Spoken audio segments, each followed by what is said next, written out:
Welcome back to the deep dive. You've brought us, well, quite a stack of material today. Really fascinating stuff, focusing on a very specific theological framework. Yes, we're diving into a set of unique interpretations, specifically attributed to this group the sources call a Hermandad, the Brotherhood. Right, the Brotherhood. And they're detailing basically the alleged operational methods, the long game of the spiritual adversary, Lucifer or Satanas, throughout human history. Exactly. And it's not just, retelling Bible stories. This is presented as a really sophisticated dissection of how the adversary, right after the fall, apparently executed this calculated progressive strategy. A strategy of contamination, corruption, aiming ultimately to claim Earth and humanity. That's the core argument. So our mission today is really an in-depth, almost academic analysis of this proposed strategy. We need to trace the narrative arc they present. Starting right after Eden. Right after the original transgression. And the focus, according to the Irmandad's view, is on these key pillars: observation, getting a spiritual head start through preemption, creating mass deception. And the end goal, this earthly kingdom. Consolidation of an earthly kingdom, yeah, by corrupting the creator's own image bearer, the human being. Okay, let's unpack this. It's dense. And what strikes me immediately is how they present the adversary. Not all-knowing, right? Not omniscient, no. That's foundational to their whole argument. He's presented as a strategic player, but limited. He doesn't know everything. Which means his plan needed adjustments. Yeah. Starting with a big surprise in the garden. A fundamental shock, yeah. That's the starting point. All right. Let's dig into that initial strategy and this surprise. So the absolute bedrock of this whole interpretation, as I said, is that the adversary isn't divine, not omniscient. He's bound by time, space, and critically, he didn't see the creation of man coming.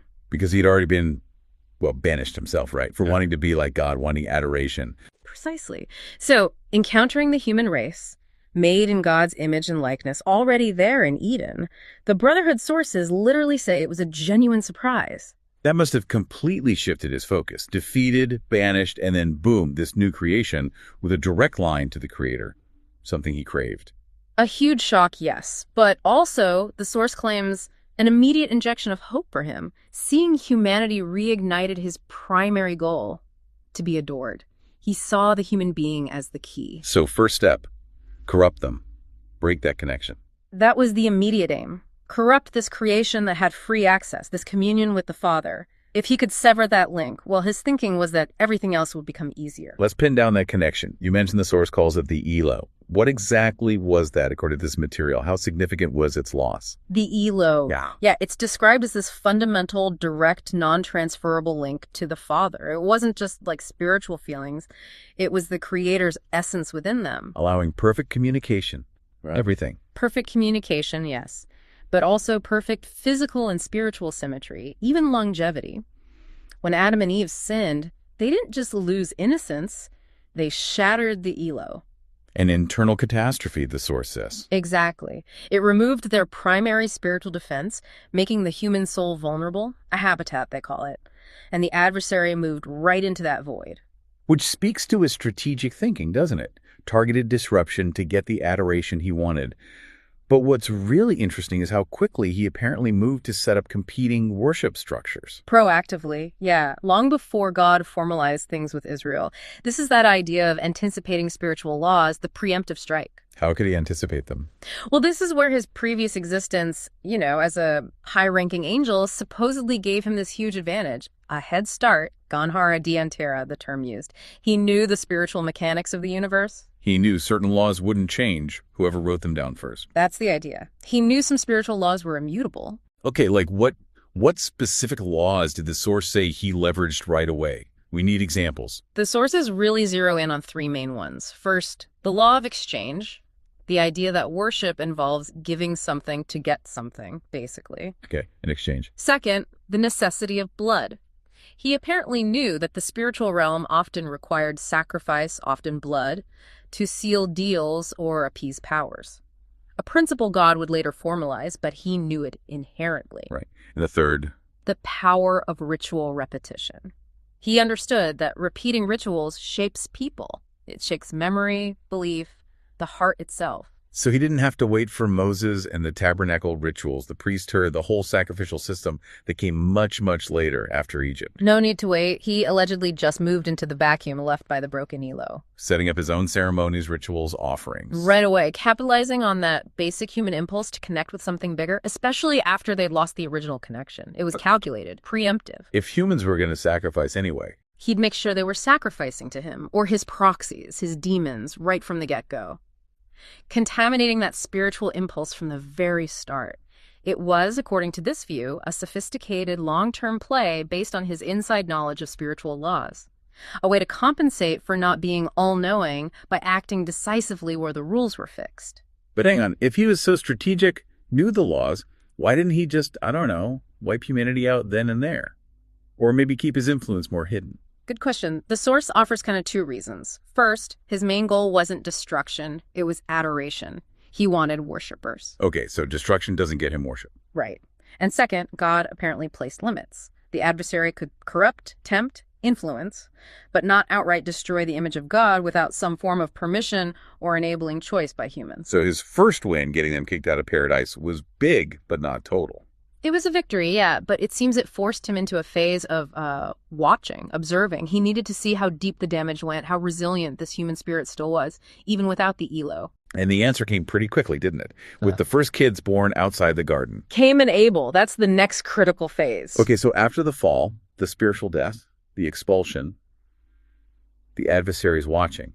Try to figure out, are these humans now easy pickings? Or does that lingering divine spark, that moral sense, still matter? Exactly. And the answer, the source material suggests, came with Cain and Abel. What happened there triggered what the source calls the second incontestable and immeasurable hate of Satan. Why so intense? Why immeasurable hate? What infuriated him so much about that situation? It was a massive frustration for him because it showed the limits of his first victory. Think about it. Despite successfully corrupting Adam and Eve, their very first kids, born outside paradise, They still tried to worship God. they still sought to offer sacrifices. This spontaneous, innate desire to seek God's face, to honor the Creator, it proved that God's love, his connection, it wasn't totally severed. It was still there, subtly, within his creation, even in their fallen state. That instinct towards worship just wouldn't die. And that demanded, from the adversary's perspective, immediate and severe intervention. He couldn't let that stand. Let's look closely at the offerings themselves. The source puts a lot of weight on the difference between them. A huge amount of weight. The source really dissects it. Abel brought the firstborn of his flock, and the fat interpreted as a burnt offering, a holocaust. Suggesting he offered his best. His substance. Himself, almost. Yes, indicative of a pure heart, genuinely wanting God's favor. Cain, on the other hand, just brought fruit of the earth. The source paints this as, well, calculatedly mediocre, nothing special. Just ticking a box. Fulfilling a protocol. Possibly just protocol, maybe driven by a grudge or competition with Abel, maybe envy, but not, the source insists, from a sincere desire to please God. And it's this hidden intention, this internal state that God calls out in that warning in Genesis 4. That warning is absolutely key to understanding Cain's mindset. God says to him essentially, if you do well, you'll be accepted. If not, sin is crouching at your door. It desires you, but you must rule over it. The Irminate interprets that warning how? As confirmation that Cain's anger, his era, this deep, wounded rage coming from pride, wasn't sudden. It was already there, festering. It was an established internal state. And God gave him a clear choice. Master it, and you're okay. A direct choice, yeah. And assurance of acceptance if he just fixed his attitude, basically. Used his free will to control his emotions. But he didn't. He failed to master it. And that failure, that pride, that sense of injustice, that became the perfect opening for the adversary. This is where the source gets very specific about the adversary's methods, psychological manipulation. How so? It says Cain, already inclined to pride as the firstborn, felt deeply wronged when his offering wasn't favored. A classic pride reaction. He chose anger over humility. He failed to rule over sin. And Satan saw that opening. Instantly recognized it, the source claims, and didn't just, nudge him. The claim is more intense that he potentially took possession of Cain's rising fury, used that open door of envy, pride, and hatred. We're not talking about just a passing temptation then. The source suggests the adversary might have been working on him for days. Yeah, feeding his anger, arguing that God was unfair, cruel for preferring Abel. It shows a calculated, persistent manipulation targeting human weakness. So amplifying Cain's own choices. Exactly. Not forcing him, but providing the justification, the energy for the path Cain was already choosing. Cain chose to feel wrong, chose to nurse that fury, and it led straight to premeditated murder. A critical second victory for the adversary, proving he could turn God's creation against itself. And escalating things from spiritual death to actual physical atrocity. He saw how easy it could be. And Cain's reaction afterwards, am I my brother's keeper? That coldness. That response, according to the source, just seals it. Total spiritual decay. Zero remorse. Pride intact, defiant. He never asked for forgiveness. Cementing the adversary's win. It confirmed that once a human heart gives into pride and rage, the very sin that caused Lucifer's own fall, the consequences are swift and devastating. It proved the adversary could reliably use individual human vice to destabilize the entire race. Okay, this is where things take a really unique turn, moving beyond just moral consequences into, well, physical and genetic territory. The adversary's exaltation leads to the mark of Cain. We know Cain got a mark out of fear, but the Irmandade says this was much bigger than just him. Much bigger. Yeah, this requires careful unpacking. According to the Brotherhood, this mark wasn't just a scar on Cain, it was a form of genetic contamination. A sequela, they call it, a consequence that affected all humanity through the bloodline. The semente. Genetic contamination. Oh, wow. To grasp that, we need to revisit what the source says about the original human state. Adon, the pure race in Eden, what were they like physically? The source material is pretty explicit here. Adam wasn't just spiritually made in God's image, but physically and emotionally too, reflecting the glory of angels. Meaning incomparable beauty, spectacular perfection, characterized specifically by perfect symmetry. The source directly links this symmetry to the glory of unfallen angels, a visible, stunning physical manifestation of holiness and perfection. So, the mark of Cain was the catastrophic loss of that original perfect symmetry.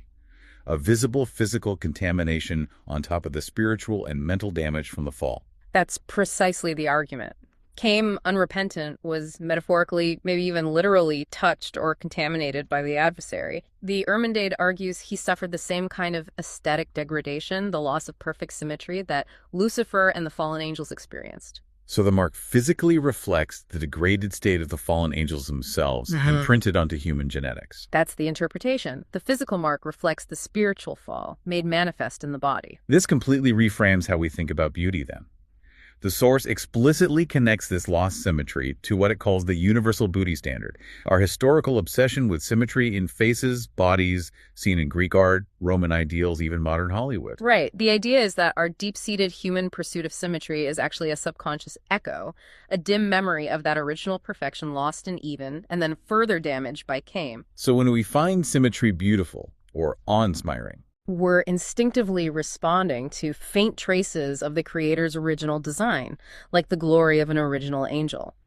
The pursuit of beauty, in this view, becomes an attempt to fix a genetic flaw introduced by the adversary. That's quite a take. So, following this logic, Cain, though protected by God from being killed immediately, the sevenfold vengeance warning, he had children and passed on this genetic alteration, this contaminated cement.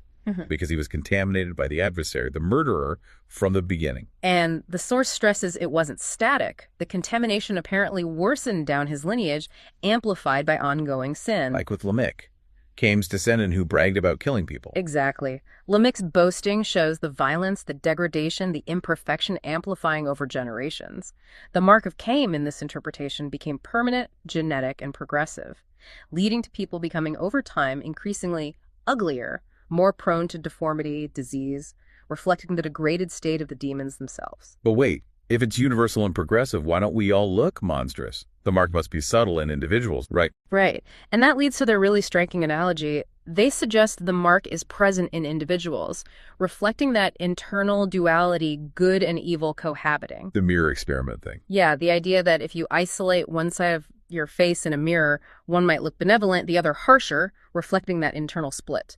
But they say the mark is truly seen best not in isolated individuals, but in society as a whole. This is the sugar bowl analogy, the azucarero todo. That's the one. You spill 1 grain of sugar, it's just a speck. You spill the whole bowl, the azucarero todo, and the whole surface is white. You see the sugar clearly then. So you can't definitively point to the mark in one person because everyone has it, including you looking. Exactly. But look at the sum total of human history. The systemic corruption, the endless violence, cultural degradation, the horrors. That, the source argues, is the totally visible, undeniable mark of Cain splashed across civilization. The second major transgression ensured human misery became pervasive, permanently altering the species' physical and genetic reality. Okay, so humanity is now genetically and spiritually degraded, a habitat for good and evil, as the source puts it. This changes the adversary strategy again. Definitely. After eating the fruit, every human basically absorbed this malignant potential. The capacity for murder, destruction, theft, it's now innate, just needing the right conditions to surface. And that internal contamination, that duality, is why God had to expel them from Eden, to prevent something worse. That's the reasoning presented. This mixed nature, part creator imprint, part adversary contamination made immortality via the tree of life unthinkable. Living forever in that inglorious situation, God had to prevent it. So now you have humans with this internal conflict. God still has a witness inside them, right? An internal revelation of himself. Yes, the source acknowledges that. An internal knowledge of the creator, a moral law, plus the external evidence of creation itself. Which makes turning away from God inexcusable. The source uses that word, indisculpavis. Precisely. Romans 1 is heavily referenced here. The evidence, internal and external, is overwhelming, so men are without excuse. So how does the adversary maintain control if the evidence for God is so strong? This is where personification comes in. Exactly. To overcome that clear evidence, to confuse people and make turning away easier, the adversary needed to personify both good and evil, give them faces, names, stories. Leading to idol worship. Yes. Yeah. The worship of corruptible images, anthropomorphism, gods looking like flawed humans, zoomorphism, gods looking like animals, reptiles. The source flatly calls these materializations of demons. Which brings us to that really vivid analogy the source uses, the good cop, bad cop routine to explain polytheism and mass deception. It's a powerful way to explain it. Think of a police interrogation. You have the malvado, the bad cop, aggressive, threatening, trying to break the suspect down. Okay. Then comes the bonzinho, the good cop. Sympathetic, offers a drink, maybe suggests a deal if they just confess. Seems like a lifeline. But really, they're both working together. Same goal. Yeah. Get the confession, get submission. Exactly. The victim latches onto the bonzinho, thinking they've found an ally, but it's a setup. The Irmandade applies this exact tactic to ancient polytheism. And their claim is pretty absolute, isn't it? It's radical. They argue that in antiquity, in the pantheons of gods, there were no genuinely good or benevolent deities being worshipped. None. So, the god of love, the goddess of the harvest, the god of wisdom, all demonic. All of them, according to this source. Lucifer and his top demons, basically just wearing different masks, all working together. But why so many different masks? If they're all on the same team, why not just have one or two main figures? It was about mass appeal, saturation. If they all appeared as monstrous, terrifying beings, they wouldn't get widespread followers, right? Especially among people who still had some faint inner sense of the creator's goodness. So offer a god for everything, Yeah. every human need, vice, virtue. Cover all the bases, create a confusing marketplace of deities. This ensures widespread adherence across different cultures and temperaments, and crucially, it makes it almost impossible for people to find their way back to the one true creator.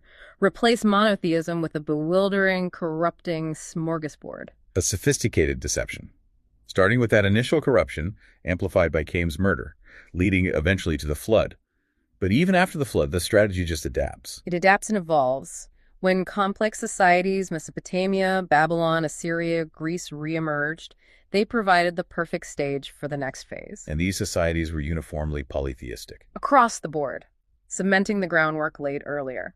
Behind all those gods, sun gods, love goddesses, war gods, the source argues demons were actively reveling in the worship, drawing energy from those repetitive rituals we talked about. And there's this idea of progressive revelation, but for evil. Yes, just as God revealed his plan of salvation gradually over time, the adversary's self-revelation, the embedding of corrupting ideas into culture, was also progressive.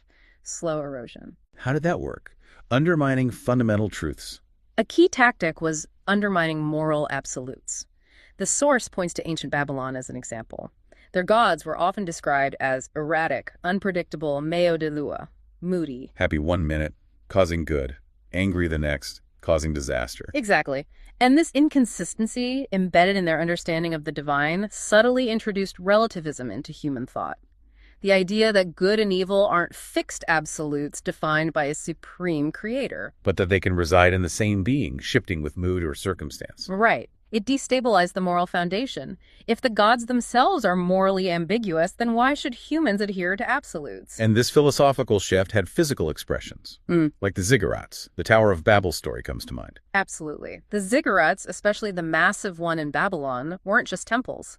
The source sees them as humans physically trying to climb up to heaven to be like the gods. Repeating the original sin of pride. Precisely. And at the very top of the biggest ziggurat, the throne of Marduk. The Irmindade identifies Marduk here as a representation of Lucifer himself. So building these towers was, consciously or not, enacting the very sin that got the adversary kicked out of heaven in the first place. Proof the indoctrination was working. This continues with the Greeks, right? Gods with very human flaws. Yes, the Greek pantheon amplified it. Gods driven by jealousy, hate, lust, pride, murder, further normalizing the idea that even divinity is morally messy, corruptible. Okay, let's tie this all together. The contamination, polytheism, relativism, the prideful building. Yeah. It all serves the adversary's ultimate strategic goal, which the source calls. Achieving a state of shared sovereignty and ultimate vengeance. Okay, explain shared sovereignty. How does that work as a victory condition, and why vengeance? The reasoning laid out by the Irmindade is, well, it's strategic. God created humanity to share his glory, intending to be adored by them, hence that original Elo. But if humans, using their free will, choose instead to worship thousands of other entities, and in doing so become more like the degraded, flawed image of those entities, rather than God's original perfect image, then strategically, Lucifer wins. He hijacks God's plan by using the very tool God gave humans, free will. That's the core of it. And the vengeance part is calculated. If the adversary can gather a bigger crowd, essentially build his kingdom on earth through deception, claiming the loyalty, the worship of the majority of God's prized creation, He gets the adoration he always craved. he fulfills his original desire, yes, the root of his fall. And he achieves a profound kind of vengeance against the Creator, not by defeating God directly, but by demonstrating that humanity willingly chose corruption over connection. He effectively steals and contaminates the very thing God valued most. That's the ultimate strategic victory described in these sources. Wow. Okay, we've really traced quite a narrative arc here, pulls from these specific sources. From the adversary's initial surprise through this detailed step-by-step strategy. Contamination genetic, spiritual via Cain, then mass deception using polytheism, eroding morals with relativism. It's a comprehensive, if bleak, framework for historical decline. It is, but the final synthesis, the crucial point the source always comes back to, is human accountability. Despite the adversary's cleverness, his knowledge of spiritual laws, his undeniable strategic approach. Humans weren't just puppets. Not according to the Irmindade. They insist humans were never mere pawns. They constantly had evidence of the Creator externally in the universe's complexity, its sheer magnificence. It's internally, that moral compass, that memory of God. Exactly, that inner witness. So the source is adamant. Men remain indisculpavis, without excuse. Everything after the initial corruption wasn't down to ignorance, but conscious choice, trading God's glory for flawed idols, effectively helping build the adversary's kingdom. That's the sobering conclusion presented. Free will remains central. They chose the path of deception despite the evidence pointing elsewhere. And this brings up a really interesting point, maybe something to chew on.